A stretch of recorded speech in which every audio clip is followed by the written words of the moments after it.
तो रक्षाबंधन आ रहा है। जो भी माता बहनें हनुमान जी को भाई बनाना चाहती हैं, लेकिन देखो, बड़ा भाई बनाना, छोटा मत बनाना। आप छोटे बन के रहना और उनको बड़ा भाई बनाना। तो जो भी माताएं बहनें उनको भाई बनाना चाहती हैं, तो हनुमान जी के मंदिर में जाकर और उनके लिए मीठा ले जाकर, जैसे आप अपने भाइयों के लिए मीठा ले जाती हैं, ऐसे मीठा ले जाकर या प्रसाद ले जाकर, जो भी आपकी श्रद्धा हो, 11 रुपये का, 21 रुपये का, 1000 रुपये का, जो भी आपकी श्रद्धा हो उस हिसाब से प्रसाद ले जाइए। घी का दिया ले जाइए, चमेली का दिया ले जाइए। मंदिर में जाकर सबसे पहले आप दिया जलाइए, तो वो इस बात का सबूत हो जाएगा कि हाँ, मैंने अग्नि को साक्षी मानकर हनुमान जी को भाई बनाया है। और राखी ले जाइए आप, और हनुमान जी के दाएं हाथ में आप राखी बांधिए, सबसे पहले दिया जलाइए। तो अग्नि इस बात की साक्षी हो जाएगी कि आपने हनुमान जी को भाई बनाया है। और आप ये कहें दिया जला के कि हे अग्नि देवता, मैं आपको साक्षी मानकर हनुमान जी को अपना भाई बनाती हूँ और उनको राखी बांधती हूँ। और फिर हनुमान जी को आप राखी बांधें, उनका भोग लगाएं, उनकी आरती करें और उनसे प्रार्थना करें कि भैया, आज से मेरी रक्षा की जिम्मेदारी आपकी है। फिर देखना हनुमान जी का चमत्कार, पूरी जिम्मेदारी से वो अपना रिश्ता निभाएंगे और आपके दुखों को वो क्षण भर में दूर करेंगे। नमस्कार दोस्तों, एक बार फिर से आपका मेरे चैनल गुरुजी साधना केंद्र में हार्दिक स्वागत है। तो आज हम चर्चा करने वाले हैं बजरंगबली जी के ऊपर, श्री हनुमान जी महाराज जी के ऊपर। हनुमान जी महाराज जो हैं इस कलयुग के जागृत देवता हैं और स्वयं भगवान शंकर के स्वरूप हैं, या आप यह भी कह सकते हैं कि स्वयं भगवान शंकर ही श्री हनुमान जी बनकर इस धरती पर भक्तों की रक्षा कर रहे हैं। जैसे एक चौपाई आती है हनुमान चालीसा में, शंकर सुवन केसरी नंदन। तो इसका जो शुद्ध अर्थ है हिंदी में वो ये है कि शंकर स्वयं केसरी नंदन, यानी कि भगवान शंकर ही स्वयं केसरी नंदन बनकर भगवान श्री राम की सेवा के लिए इस पृथ्वी पर आए हैं। तो भगवान शंकर ही साक्षात श्री हनुमान जी महाराज हैं। श्री हनुमान जी महाराज में और भगवान शंकर में कोई भी फर्क नहीं है, दोनों एक ही व्यक्ति हैं और समय समय पर अलग अलग कार्य के लिए अलग अलग स्वरूप में मानव जाति की रक्षा करते हैं, लेकिन हैं दोनों एक ही व्यक्ति, भगवान शंकर ही श्री हनुमान जी महाराज हैं। तो जाहिर सी बात है कि भगवान शंकर का स्वभाव भोला है, भोले भंडारी हैं वो, तो हनुमान जी महाराज भी भोले हैं, उनको भक्ति से मतलब है और किसी से दुनियादारी से कुछ मतलब नहीं। और जैसे भगवान शंकर अपने भक्त से जल्दी प्रसन्न हो जाते हैं और उसकी इच्छा पूरी करते हैं, ऐसे श्री हनुमान जी महाराज भी अपने भक्तों से इस कलयुग में बहुत जल्दी प्रसन्न होते हैं और अपनी भक्तों की मनोकामना को पूर्ण करते हैं। अगर आप लोग बड़ी बड़ी साधनाएं करके थक गए हैं, आपको साधना का कुछ परिणाम नहीं मिला, आपने 1 महीने साधना की लेकिन उसका कुछ फल आपको नहीं महसूस हुआ, आपको कुछ उसके परिणाम देखने को नहीं मिले, आप सोच रहे हैं कि मैंने 1 महीने साधना कर ली, अप्सरा की कर ली, फलानी देवी देवता की कर ली, यक्षिणी की कर ली, लेकिन जैसा पहले था वैसा ही मैं अब हूँ, मेरे जीवन में कोई बदलाव नहीं आया, कोई फ़ायदा नहीं हुआ मुझे। तो आप इन अप्सराओं और यक्षिणियों की सिद्धि ना करके श्री हनुमान जी महाराज की सेवा करें और हनुमान चालीसा का पाठ करें। हनुमान चालीसा के अगर आप एक एक चौपाई पे ध्यान देंगे तो उस हनुमान चालीसा की एक एक चौपाई को सुनकर श्री हनुमान जी में जोश भर जाता है, क्योंकि हनुमान जी जो हैं अपनी शक्तियाँ बार बार भूल जाते हैं। क्योंकि त्रेता युग में ऋषियों ने हनुमान जी के बालपन की उद्दंडता से तंग आकर, बालपन की शैतानियों से तंग आकर हनुमान जी को श्राप दिया था कि आप अपनी शक्तियों को भूल जाएंगे, जब कोई व्यक्ति आपकी शक्तियाँ याद दिलाएगा तब आपको अपनी शक्तियाँ याद आएंगी। तो हनुमान जी महाराज अपनी शक्तियों को भूल जाते हैं, लेकिन हनुमान चालीसा की जो चौपाइयाँ हैं, जब उनको आप हनुमान जी के सामने पढ़ेंगे तो उनको अपनी शक्तियाँ याद आ जाती हैं और वो जोश से, रोमांच से भर जाते हैं। तो हनुमान चालीसा को आप साधारण मत समझिए, उसकी एक एक चौपाई में बहुत शक्ति है। जैसे कि दुर्गम काज जगत के जेते, सुगम अनुग्रह तुमरे तेते। इसका अर्थ है हिंदी में कि जो कोई भक्त कठिन से कठिन कार्य को सफल बनाने के लिए श्री हनुमान जी महाराज के चरणों में जाता है तो वो उसका कार्य चुटकियों में कर देते हैं, क्योंकि दुर्गम काज जगत के जेते, यानी कि दुर्गम से दुर्गम काज हनुमान जी के लिए मुश्किल नहीं है। जगत के जेते यानी जगत के संसार के कठिन से कठिन कार्य में भी वो जीत हासिल कर लेते हैं। तो हनुमान चालीसा को आप साधारण न समझें। तो आप अगर कोई भी साधना करके थक गए हैं, आपने 2-4 साधना कर ली लेकिन कोई आपके जीवन में बदलाव नहीं आया, तो आप साधनाओं के पीछे फिर ना भागें। आपको क्या चाहिए? आप लोगों को अपनी सांसारिक इच्छाएं पूरी तो ही करनी है कि मैं अफसर बन जाऊं, या मुझे नौकरी नहीं मिल रही तो मुझे नौकरी मिल जाए, या मेरा फलाना कार्य हो जाए। तो आप इन मंत्रों के और साधनाओं के चक्कर में ना पड़ें। हनुमान चालीसा का पाठ करें। सिर्फ जब आप हनुमान चालीसा का पाठ करने लगेंगे तो आपके कार्य बनने लगेंगे। और जब भी आपको दिन में समय मिले हनुमान चालीसा का पाठ करें, क्योंकि हनुमान चालीसा सरल भाषा में है, हर एक कोई उसको पढ़ सकता है। मंत्र जपना हर एक के बस की बात नहीं, लेकिन हनुमान चालीसा को चलते फिरते उठते बैठते आप कभी भी पढ़ सकते हैं। और जब आप पढ़ने लगेंगे तो आपके शरीर में जो नकारात्मकता है, आपके घर में जो नेगेटिव एनर्जी है, वो दूर भागेगी, क्योंकि उसके शब्दों में ही, हनुमान चालीसा की चौपाइयों में ही इतनी शक्तियाँ हैं कि जब आप ज़ोर ज़ोर से हनुमान चालीसा पढ़ेंगे या नॉर्मल आवाज़ में भी पढ़ते हैं तो घर का वातावरण शुद्ध हो जाता है और आपके शरीर में जो नेगेटिविटी है वो कुछ देर आपको परेशान करेगी। आपका पढ़ने में मन नहीं लगेगा या आपको नींद आने लगेगी, सर भारी हो जाएगा। ये नेगेटिविटी वालों के लिए बता रहा हूँ। ये ऐसे लक्षण जो हैं, जिन लोगों के शरीर में नेगेटिविटी है या कोई प्रेतवादा है, तो उन लोगों के साथ ये ऐसे लक्षण होते हैं। जब वो हनुमान चालीसा पढ़ते हैं तो उनको नींद आने लगती है, झपकियाँ आने लगती है, सर में दर्द होता है, शरीर में जलन होती है, मन करता है यहाँ से छोड़ के भागो। तो वो नेगेटिविटी जो है आपको पढ़ने नहीं देती। लेकिन तब भी अगर आप पढ़ेंगे तो कुछ ही दिनों में वो नेगेटिविटी आपके शरीर में को छोड़कर चली जाएगी और आपको हनुमान चालीसा पढ़ने में बहुत आनंद आएगा। तो आप हनुमान चालीसा का पाठ करें।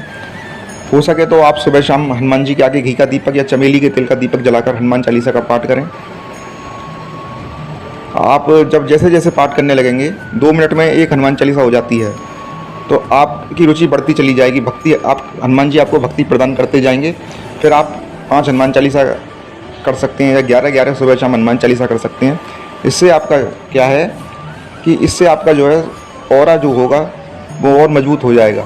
आपका आज्ञा चक्र खुल सकता है, क्योंकि हनुमान चालीसा की चौपाइयों में बहुत शक्तियाँ हैं। जो संसारिक चीज़ आपको साधना करने से न मिली, वो दुर्लभ से दुर्लभ चीज़ आपको हनुमान चालीसा पढ़ने से मिल सकती है। तो हनुमान चालीसा आप पढ़ें। हो सके तो आप प्याज, लहसुन, मांस, मदिरा का परहेज करें। अगर आपको अपने कार्य सिद्ध करने हैं, आपको अपने कार्य सफल बनाने हैं, तो आपको परहेज करना पड़ेगा, ब्रह्मचर्य का पालन करना पड़ेगा, पत्नी से दूरी बनानी पड़ेगी और पराई स्त्रियों को गंदी नज़र से आपको नहीं देखना है।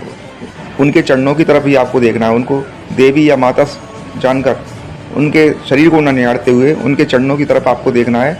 चरणों की तरफ देखने से मन काबू में रहता है। तो स्त्रियों के चरणों की तरफ देखें और अपनी स्त्री से संबंध ना बनाएं। और ये सब जो नियम पालन है, ब्रह्मचर्य का पालन करना, प्याज लहसुन ना खाना, ये तब लागू होते हैं जब आप संकल्प लेकर हनुमान चालीसा करते हैं। जैसे आपने 11 दिन की हनुमान चालीसा करी या 7 दिन की हनुमान चालीसा का संकल्प लिया या 21 दिन की हनुमान चालीसा का संकल्प लिया, तो उन संकल्प ली हुई हनुमान चालीसा में आपको इन सभी नियमों का परहेज करना है। और अगर आप संकल्प लेकर नहीं कर रहे हैं तो कम से कम आप मंगलवार और शनिवार को प्याज लहसुन का त्याग जरूर करें। कम से कम हफ्ते में 2 दिन मंगलवार और शनिवार प्याज लहसुन ना खाएं। अपनी पत्नी से संबंध ना बनाएं। ब्रह्मचर्य का पूरा पालन करें। संकल्प क्यों लिया जाता है? क्योंकि बिना संकल्प के कोई भी इच्छा पूर्ण नहीं होगी। आपको देवता की कृपा तो प्राप्त हो जाएगी, लेकिन कोई इच्छा आपको तत्काल पूरी करवानी है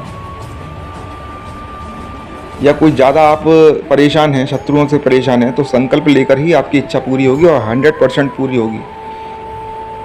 जैसे आपने 11 दिन का संकल्प लिया, तो 11 दिन होने से पहले ही 8 दिन में या 10 दिन के अंदर आपकी इच्छा पूरी हो जाएगी। यदि इच्छा नहीं पूरी होती है, वैसे 99% इच्छा सबकी पूरी होती है संकल्प लेकर जो हनुमान चालीसा करता है। और बाई चांस अगर नहीं इच्छा पूरी होती है, 11 दिन आपने संकल्प किया हनुमान चालीसा का, लेकिन आपकी इच्छा पूरी नहीं हुई 11 दिन पूरे होने पर, तो आप धैर्य रखें, अपने मन को ना कोसें, हनुमान जी को दोष ना दें। क्योंकि देखिए 11 दिन के अंदर नहीं होगी तो हनुमान जी कोई ना कोई उसका मार्ग आपको दिखा देंगे, किस तरह से इस समस्या का समाधान होगा। हनुमान जी कुछ ना कुछ ज़रूर करेंगे आपके लिए। अगर आपने ये लेकर संकल्प किया कि मुझे भारत का प्रधानमंत्री बना दो, तो ये तो देखो नामुमकिन है, ये तो इम्पॉसिबल है। अगर इतनी बड़ी इच्छाएं रखेंगे जो असंभव है, तो वो हनुमान जी कहाँ से पूरी करेंगे। जो इच्छाएं पूरी हो सकती हैं और जो इच्छाएं शुद्ध हैं आपकी, जिसमें किसी की कोई हानि नहीं चाहते, आप किसी का कोई नुकसान नहीं चाहते, किसी का बुरा नहीं चाहते, और जो इच्छाएं पूरी हो सकती हैं, उन इच्छाओं के लिए आप संकल्प लें हनुमान चालीसा का। तो इच्छा 99% 11 दिन से पहले ही पूर्ण हो जाएगी, और हुई है लोगों की। आप बड़ी से बड़ी जानबूझकर कोई इच्छा ऐसी रखेंगे जो आपके लिए असंभव है, तो हनुमान जी कहाँ से पूरी करेंगे। हो सकता है आपने प्रधानमंत्री की बनने की इच्छा की कि मुझे भारत का प्रधानमंत्री बना दो, तो हो सकता है वो, और आपने उसका 21 दिन का 41 दिन का संकल्प लिया, तो हो सकता है वो इच्छा इस जन्म में पूरी ना हो, तो अगले जन्म में वो ज़रूर पूर्ण होगी, क्योंकि वो इच्छा बड़ी है और बड़ी इच्छा को पूर्ण करने में समय लगता है। हो सकता है आप अगले जन्म में भारत के प्रधानमंत्री बन जाएं। इच्छा पूर्ण होगी ज़रूर। संकल्प द्वारा की हुई साधना का जो फल है वो खाली नहीं जाता, वो ज़रूर मिलता है। तो आप ऐसी इच्छा को पूर्ण करने के लिए संकल्प करें जो आपकी पूरी हो सके। आप अगर ये कहेंगे कि मुझे चांद पर पहुंचा दो, मैं चांद को देखना चाहता हूं, तो वो इच्छा आपकी कहाँ से पूरी हो जाएगी, नहीं हो पाएगी। तो ऐसे आप जो है हनुमान चालीसा का संकल्प लेकर, और हनुमान चालीसा का आप चाहें तो 11 दिन का पाठ कर सकते हैं, या आप ज़्यादा दिन नहीं कर सकते तो 7 दिन का संकल्प लेकर, या उससे भी कम आप 5 दिन का, कम से कम 5 दिन से कम नहीं आपको लेना है, 5 दिन का संकल्प लेकर हनुमान चालीसा का पाठ करते हैं। और ये हनुमान चालीसा का पाठ 2 तरीके से आप कर सकते हैं। आप चाहें तो 11 दिन तक हनुमान चालीसा को इस प्रकार पढ़ सकते हैं कि आपको एक बार हनुमान चालीसा पढ़नी है, दूसरी बार आप हनुमान अष्टक पढ़ना है, तीसरी बार आपको बजरंग बाण पढ़ना है, और फिर आपको राम स्तुति, फिर आपको हनुमान जी की आरती। इस तरह से आप हनुमान चालीसा पढ़ सकते हैं। या आपने संकल्प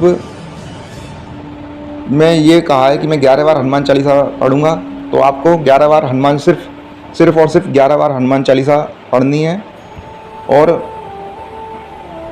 उसके बाद आपको एक बार फिर दूसरे पाठ करने हैं, जैसे हनुमान अष्टक का पाठ हो गया, राम स्तुति हो गई, हनुमान जी की आरती हो गई, ये सब एक बार करने हैं।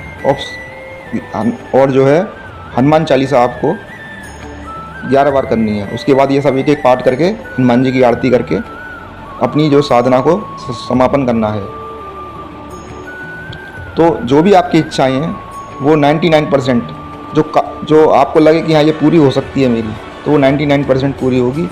शत्रु से छुटकारा चाहिए तो शत्रु से छुटकारा मिलेगा, लेकिन आप हनुमान जी से ये कहेंगे कि हे हनुमान जी मुझे इस शत्रु से बचाओ। आप ये नहीं कहोगे कि इस शत्रु को मार दो, आप ये नहीं कहेंगे हनुमान जी से, सिर्फ यही कहेंगे कि इस व्यक्ति से या इस शत्रु से मेरी रक्षा करो, इससे मुझे बचाइए। तो हनुमान जी महाराज के ऊपर अपनी चिंताओं को छोड़कर आप पाठ करने बैठेंगे तो हनुमान जी महाराज आपके साथ न्याय करेंगे, और 11 दिन से पहले वो आपके साथ न्याय कर देंगे, आपकी इच्छा पूर्ण कर देंगे। और अगर आप और ज़्यादा चमत्कार देखना चाहते हैं तो देखिए रक्षाबंधन आ रहा है 30 या 31 जो है 30 या 31 अगस्त का रक्षाबंधन आ रहा है। आपको उसमें क्या करना है कि देखिए जो भी कोई देवता की आप पूजा करें तो पहले उससे कुछ ना कुछ आप रिलेशन बनाएं, उसको अपना बड़ा भाई बनाएं, या उसको अपना पिता बनाएं, या उसको अपना गुरु बनाएं, कुछ ना कुछ उससे जैसे रिश्ता कायम करें। जैसे आपके घर में मेंबर रहते हैं, उसको भी अपने मेंबर की, घर के मेंबर की तरह समझें, उससे कुछ ना कुछ रिश्ता आप जोड़ें। तो इससे जो है देवता की जिम्मेदारी और बढ़ जाती है।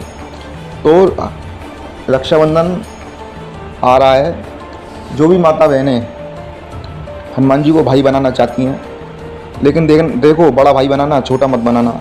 आप छोटे बन के रहना और उनको बड़ा भाई बनाना। तो जो भी माताएं बहनें उनको भाई बनाना चाहती हैं, तो उनको तो हनुमान जी के मंदिर में जाकर और उनके लिए मीठा ले जाकर, जैसे आप अपने भाइयों के लिए मीठा ले जाती हैं, ऐसे मीठा ले जाकर या प्रसाद ले जाकर, जो भी आपकी श्रद्धा हो, 11 रुपये का, 21 रुपये का, 1000 रुपये का, जो भी आपकी श्रद्धा हो उस हिसाब से प्रसाद ले जाइए। घी का दिया ले जाइए, चमेली का दिया ले जाइए। मंदिर में जाकर सबसे पहले आप दिया जलाइए। तो वो इस बात का सबूत हो जाएगा कि हाँ, मैंने अग्नि को साक्षी मानकर हनुमान जी के को भाई बनाया है। और राखी ले जाइए आप, और हनुमान जी के दाएं हाथ में आप राखी बांधिए, सबसे पहले दिया जलाइए। तो अग्नि इस बात की साक्षी हो जाएगी कि आपने हनुमान जी को भाई बनाया है। और आप ये कहें दिया जला के कि हे अग्नि देवता, मैं आपको साक्षी मानकर हनुमान जी को अपना भाई बनाती हूँ और उनको राखी बांधती हूँ।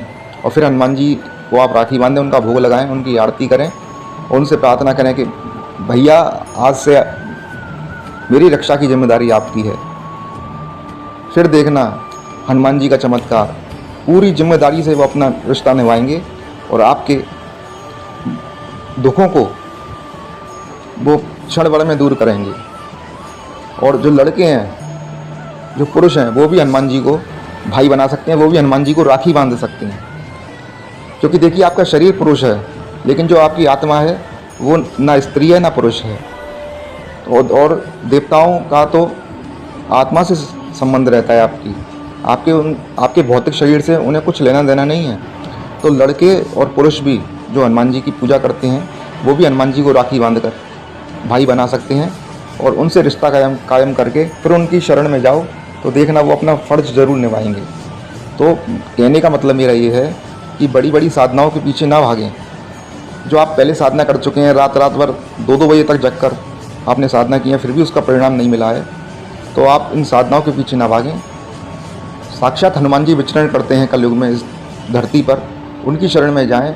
11 दिन का संकल्प लें, या 5 दिन का लें, या 7 दिन का लें, और अपनी इच्छा को बोलते हुए संकल्प में जल को ज़मीन पर छोड़ते हुए हनुमान चालीसा का पाठ करें,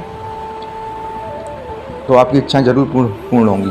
तो दोस्तों, आपको ये मेरी जानकारी कैसी लगी कमेंट में ज़रूर बताना। और जिन लोगों ने अभी तक मेरे चैनल को सब्सक्राइब नहीं किया है, तो वो मेरे चैनल को सब्सक्राइब करें, ताकि भविष्य में मैं जब भी ऐसी समस्याओं का समाधान लेकर कोई वीडियो लेकर आऊँ, तो आप तक सबसे पहले पहुँचे। और इसी के साथ मुझे आज्ञा दीजिए। जय श्री राम, जय हनुमान।